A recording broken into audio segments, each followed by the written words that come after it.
Witajcie Tatrzańsko. Opisywana wycieczka miała miejsce w czasach, gdy wciąż jeszcze starałem się usilnie unikać wszelkich technicznych ułatwień, dążyłem do skrajnie naturalnego odbioru gór. Brało się to głównie z chęci zaznania namiastki przygody, będącej przed laty udziałem pierwszych eksploratorów Tatr. Dlatego w tym przypadku, nawet pomimo ewidentnie zimowych, trudnych i niebezpiecznych warunków, nie miałem ze sobą zimowego sprzętu. Mimo to wszystko zrobiłem jak trzeba i wycieczka udała się znakomicie. Zaangażowanie było pełne, zaś emocji nie brakowało. Nie rekomenduję takiego podejścia nikomu. Zresztą z upływem czasu powoli łagodziłem tą skrajność. Ale wtedy byłem, jak mi się zdawało, w pełnym rozkwicie swoich możliwości, w czasie, kiedy nic nie mogło mi się stać. Pewność kroku, czucie i orientacja wydawały się być pod pełną kontrolą, a góry zdawały się wspierać wszystkie moje zamierzenia. Zapraszam szeroko na samotną, listopadową Orlą Perci. Śnieżnie i lodowo do ostatniego kroku.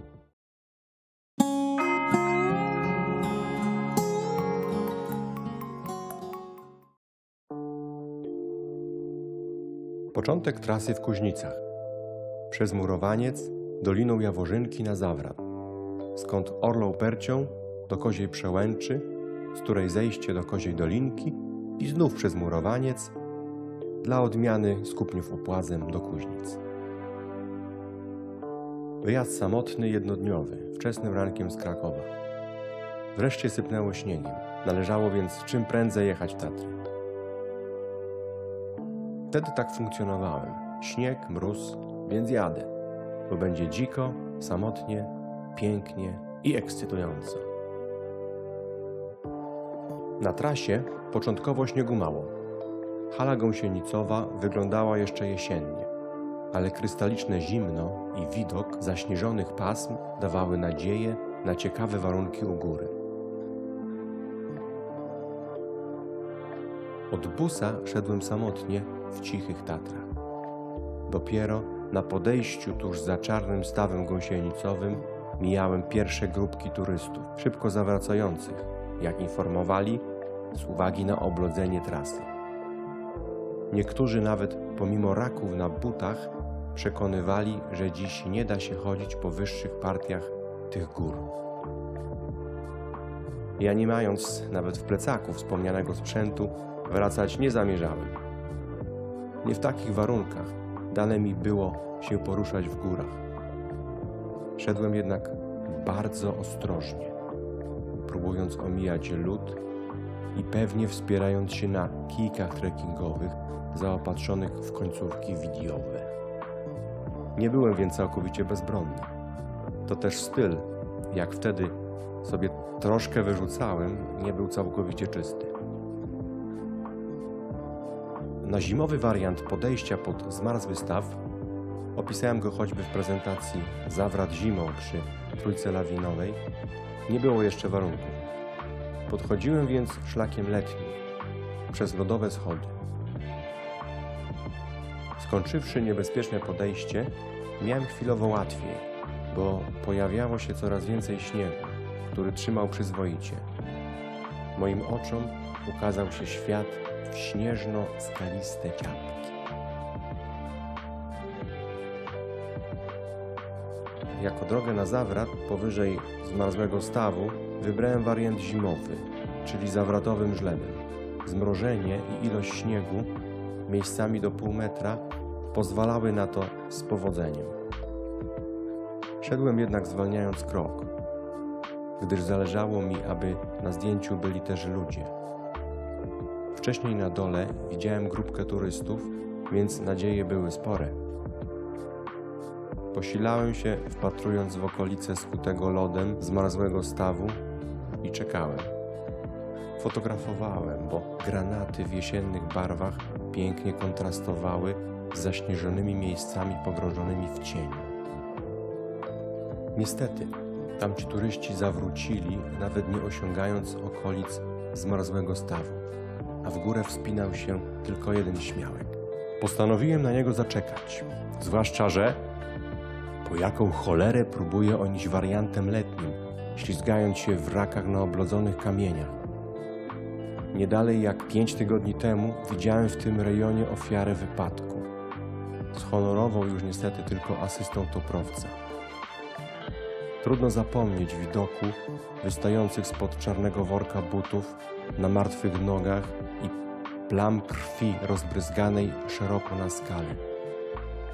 A przecież warunki wtedy były o niebo lepsze niż dziś. Na szczęście z łatwością udało się koledze podążającemu w moją stronę zaproponować zmianę trasy. Propozycję przyjął z wyraźną ulgą. Pożegnaliśmy się, a on po odpoczynku ruszył po moich śladach, bezpieczną już drogą w górę. Wyglądał na mocnego. Miał kask, raki, czekan i co ważniejsze, błysk w oku ten co trzeba, więc był przygotowany. Droga kosztowała mnie trochę wysiłku, ale szło się dobrze. Zatrzymałem się na zdjęcia na Małym Kozim Wierchu. Później postanowiłem zaczekać na kolegę w Rakach. Na stronie południowej śnieg zalegał już tylko w niektórych żlebach. Świnica od strony Doliny Pięciu Stawów Polskich wyglądała wręcz niewinnie. Pięknie oświetlona, miedziano-ruda trawa, taka sama i na zboczu Walentkowego Wierchu, a w oddali Tatry Zachodnie przypruszone śniegiem. Trochę szedłem razem z kolegą, gawędząc o górach. Następnie rozdzieliliśmy się. Chciałem złapać go na zdjęciu z zamarłą turnią w tle, bo południowa ściana tego legendarnego szczytu była cudnie oświetlona jesiennym światłem nisko położonego słońca. Mijaliśmy się kilka razy aż do Koziej Przełęczy, gdzie podaliśmy sobie dłonie i każdy ruszył w swoją stronę. Muszę przyznać, że na Orlej Perci było już trochę śniegu, sporo przymrożonego i podobnego do twardego betonu, jak i błyszczący lód. Należało w tych miejscach mocno wzmóc koncentrację i wyrąbać sobie nieraz jakieś stopnie butami, sensownie dopomóc sobie kijami. Raki byłyby bardzo pomocne i przyspieszyły marsz, czyniąc go bezpieczniejszym. Ale, jak widać, nie były nieodzowne. Z tym, że trawersy i podejścia, czy wspinaczka w takich warunkach były mocno angażujące psychicznie. Chodzi o świadomość, że tam poślizg na ogół kończy się dla poślizganta szybkim zjazdem w doliny, czyli de facto zejściem. Tyle, że ostatecznym. Jego dusza wprawdzie szybko, bardzo szybko ulatuje do krainy gór najwyższych, za to ciało raczej przeciwnie.